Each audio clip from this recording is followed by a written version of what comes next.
So now that spring is here, I've made another build for this season. A snow castle. Okay, I know it isn't spring related, and this is a build that should have been posted a month ago, but I'm just not going to abandon this cool looking build. I didn't have a lot of time to get it done quickly, but I at least wanted to get it done. And we don't talk about interiors, unless you guys want me to. If this video gets 300 likes, I'll finish this interior. And if you want to see that video, drop a sub as well. Also, I stream here on YouTube and Twitch whenever I can, so look out for those as well. Anyway, let's get to how my build went from this to this. So how did I come up with the idea to build this castle? Well, the story's actually pretty simple. I was scrolling through my phone one day looking at some old pictures, and then I came across some pictures when I visited Canada several years ago. And I found this picture of this cool looking building I visited while I was there. So thanks to iPhone showing the metadata of where the picture was taken, allowed me to figure out the name of the building, Casa Loma. So after looking for some pictures online, I decided this would be my next Minecraft project. So now this video exists. Though let's get into how I actually made this build in Minecraft. So longtime viewers of this channel know how these videos go. I always make my own terrain map. Yes, Minecraft has drastically improved their terrain generation, but why should I spend a bunch of time looking for the perfect terrain when I can just make my own perfect terrain? For this project, I wanted some snowy mountains and a somewhat similar environment to Canada. Why Canada, you may ask? Well, this building is in Canada, so I wanted to make an environment similar to where it actually is. But I quickly made some really cool looking mountains, and this is where I'll be making the castle. Now this is the perfect environment for a Minecraft build, if I say so myself. Now that the terrain is done, I'm going to start laying out the castle. Casa Loma is a very complicated mansion, so I need to thoroughly plan it out before I get started on all the detailing. I'll get into all the history about it later, but I actually want to explain my thought process right now. The reason I started this build from an elevated platform was because I thought I might end up messing around with the proportions of the build, and I wanted to easily expand if I needed to without messing up the surrounding terrain. Pretty good foresight from past me because I needed to move around the build a bunch. I also plan on adding an interior to this castle. Well, it's just considered a mansion, but calling it a castle just sounds cooler. I managed to find some floor plans of the castle,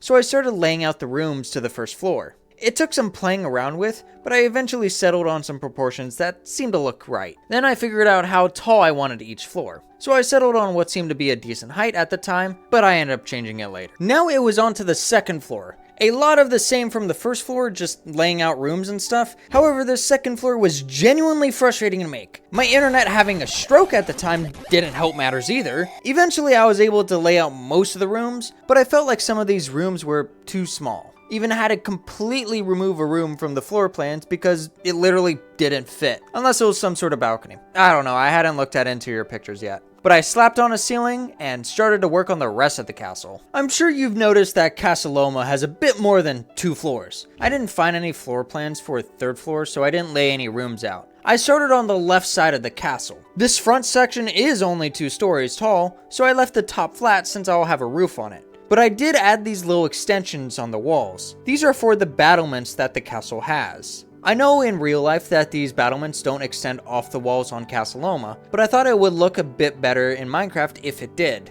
Next, I extended these back section walls. The last area on the left side is this greenhouse. Honestly, with how big the rest of the building is, this area looks really small. And after a few adjustments, I got it to a size that looks more proportional to the rest of the build. Now I just needed to add a few other touches to the greenhouse, like pillars, sections for battlements, and this roof thingy. Yeah, I was attempting to use Axiom for it, but it wasn't working out, so I just did it the normal way. This was also my first time using Axiom for a build. Pretty cool mod for single player worlds, but I like using server plugins more. Now I want to wrap up the planning for this section, so I started to work on the roof of the front section. But as I was doing that, I realized this section was smaller than I wanted. So after a few expansions, I got it to a length I liked. Now I finished working on the roof. Well, at least this side. I had to make a few other roof faces. One with the chimney going through it, then a smaller one facing towards the main entrance. Once these roof faces were added, now it was time to work on the roof itself. And it was a pretty complicated shape that took a while to put together. I had to mess with it a bit to get it to the right angle and steepness. But once I got it right, it ended up looking pretty good. But I still had a lot left to do. Before I started working on this roof, I wanted to get this tower laid out. The start was pretty simple, just extending the height of the main portion. But then it got pretty difficult. This tower has extensions coming out of it, but in a star shape.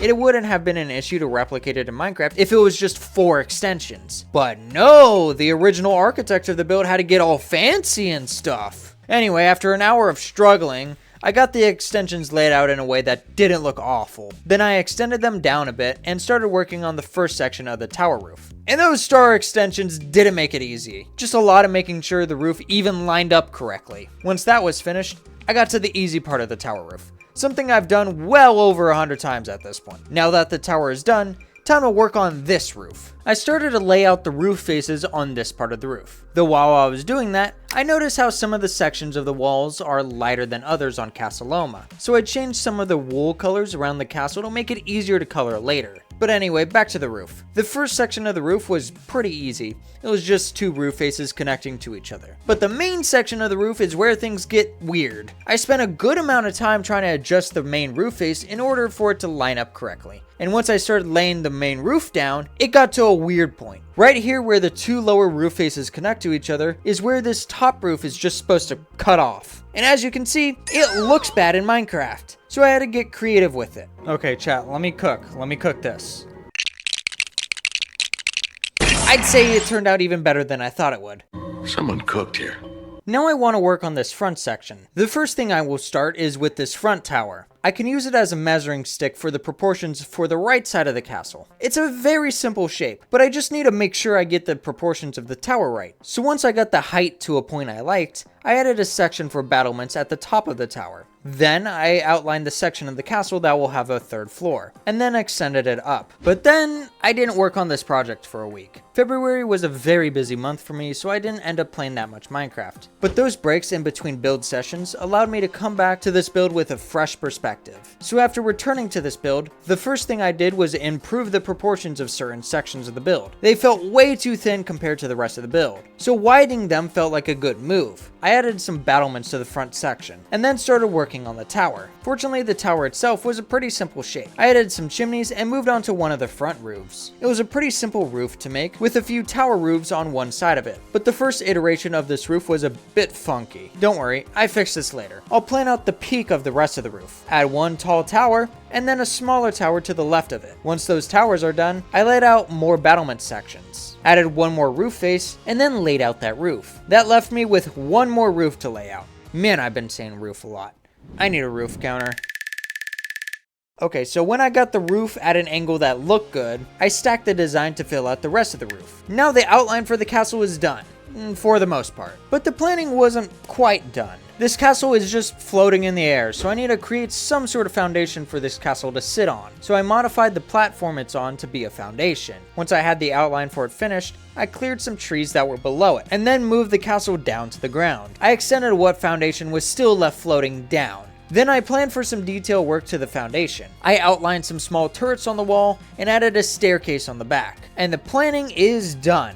Well, actually, not really. I still felt that the castle just didn't quite look right. So I changed the height of the castle a little bit. I also added a little gate to the front of the castle. Well, only an outline. I'm going to detail it later. But at least for now, I'm happy enough with the shape of the castle to start the detail work. So the first thing I work on is actually adding the battlements. They are still going to be made out of wool for now, but I wanted to lay them out first so I know how it's going to look. Plus, it allows the coloring to be consistent. The battlements got a little complicated when it came to this big tower, but once I found something I was okay with, I moved on to the rest. The other battlements were pretty straightforward, so I got those done pretty quickly. Now came the coloring. The foundation coloring was pretty easy, same with the floor, but when it came to the walls, it was a pretty difficult choice. The first block I decided to replace was the orange blocks. On Casa Loma, there are parts with lighter walls, so I tried to find a block that looked similar. It took a minute, but I settled on smooth sandstone. Now I just needed a block for the rest. I tried tough to match the real life version, but it looked too dark and didn't match the sandstone. I then tried mud bricks, and that works better with the sandstone, so I decided to roll with it for now. Next, I worked on the roof. Casa Loma has a red roof, so I decided to use mangrove for it. So I changed certain pink wool blocks to just blocks, and then converted the rest into stairs. It was time consuming, but it made the roof look a lot smoother. But I wasn't really happy with the sandstone. It was way too bright. So after going through a few colors, I settled on stripped jungle wood. Fits way better into the color scheme I have going. Now I'm actually going to start on the detailing. So I started with this overhang. I added a trim to the arches. What I did with this trim would impact how I did the rest of the castle, so I had to think carefully of how I was going to approach it. But I think using oak stairs and slabs work since they are a similar color to the stripped jungle wood. It took a while to finish detailing it, but once I finished the exterior of the overhang, I moved to the interior of it. The most important part was this doorway. This is where I would figure out the theme of the rest of the detailing of the castle. The doorway was pretty easy to do, but the window took some time figuring out. But once I landed on a design that I like, I themed the rest of the windows to look similar to this one. But since a lot of what I'm about to do is mostly just placing windows everywhere, I may as well use some time to briefly talk about the history of what I'm building, since it is based off a real-life building. Sir Henry Milde Pillatt was a military man. He joined the military in 1876 and rose up the ranks to eventually become the commanding officer of the Queen's Own Rifles of Canada. And in 1905, he was knighted by King Edward VII for his service. He would then retire from the military in 1911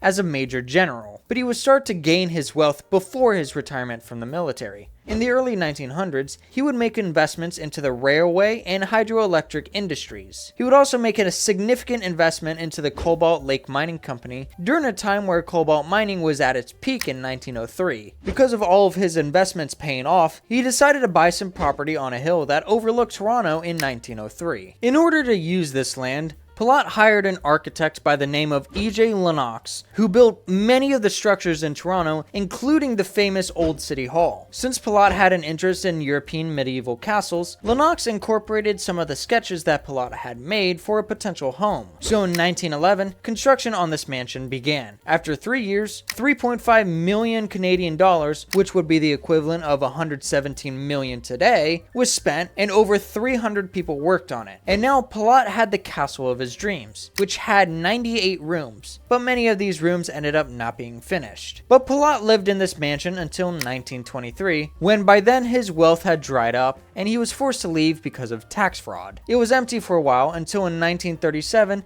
it was turned into a tourist attraction by the Kiwanis Club, and in 1941 U-boat sonar detectors were developed in the stables of Casa Loma. After some renovations from 1997 to 2012, Casa Loma was turned into a museum and a fine dining restaurant, which as far as I know, still operates to this day. That's pretty much the basic history of Casa Loma. I'm sure you can find some more about it if you're interested, but this is a Minecraft building video and I need to get back to that. So I started on the front tower first. Just added some windows and a false balcony to it, slightly adjusted the height as well, and wrapped it up by finishing the battlements. I then moved over to the right side and added a bunch of windows to this area. This is where the main staircase would be, and the design allowed for a lot of light to come into the stairwell. I then finished off the right side by adding several different windows. I also finally fixed the small roof. Just shifting this by a few blocks really made a difference in the look. After the right side was finished, I moved over to this, spot. I guess it would be called an exterior hallway, but in the comments let me know what this is called if you know. Anyway, so I added a little bit of detail to it, like some arches and a railing, but I needed to figure out what to do in the middle. So I thought I should make a statue. Making a statue in Minecraft at this scale is difficult, but I feel like I made it work. I would then mirror this design to the second story, but with a slightly different statue. But with those hallways done, I finished off the left side of the castle with a bunch of windows. Though there was a lot to get done on this side. I even shifted the castle again because some of the windows didn't quite fit. I also finished this entire section including the far left wall. And I made a chimney design I was happy with. Big improvement to the stock chimneys I had included while planning. Progress continued steadily. I finished the greenhouse with its big windows and really complex design that took way longer than I expected. Then it was to this big wall. And yes, I know the windows are uneven. That's just how the windows are placed on Casa Loma. It bothers me too. This back tower was deceptively complex. There were a lot of windows towards the base of the tower, but the further up I went, the easier it got. I'd say it turned out pretty cool though. Now it was onto the back, but this porch section took a good amount of detail work. The pillars had a really interesting design, so I tried my best to replicate that. But once that was done, it was just more windows all across the back. But of course EJ Lennox hated symmetry, so he made these two back towers different just because. Would have saved me like 10 minutes. Anyway, now moving on to the other porch. This one was easier than the last one since it didn't have any complicated pillars. Plus, I had a design to go off of.